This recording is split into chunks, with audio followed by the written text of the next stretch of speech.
இயேசுவுக்கே புகழ்.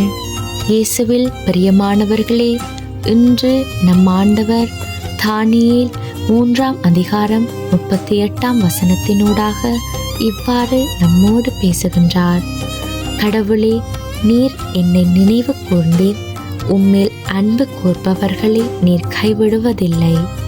ஆம் பிரியமானவர்களே, அன்று தானியேலின் வாழ்க்கையில அற்புதங்களை வெளிப்படுத்திய ஆண்டவர் சிங்க குகையில் இருந்த தானியேலுக்கு ஒரு சேதமும் ஆகாமல் 7 நாட்கள் அவர் காத்து வந்த தகப்பன் இன்று எம்மையும் நினைவு கூர்ந்துள்ளார்.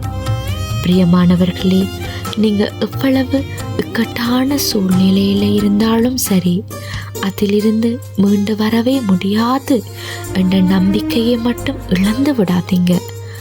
ஆண்டவர் நம்மை உருவாக்கிய தகப்பன் நம்மோடு இருக்கின்றார்.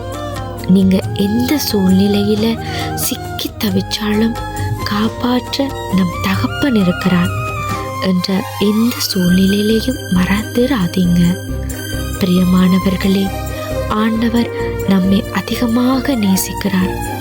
அவர் நம்மை எப்போதும் நினைவுல வச்சிருக்கிறார். நாங்க அவரை நேசிச்சு விசுவசிச்சு அன்பு செய்தா அவர் எங்களுக்கு மேலாக இருந்து எங்களை பாதுகாத்து கொள்வார்.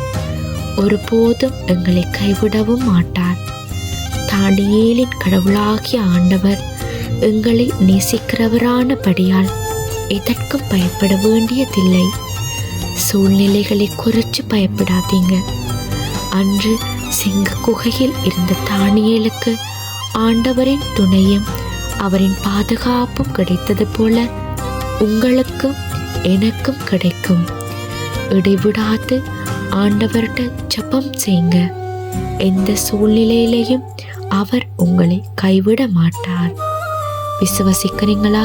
முழு மனத்தோடு ஆமேன் சொல்லுங்க. இயேசுவின் நாமத்தினாலே ஆமேன்.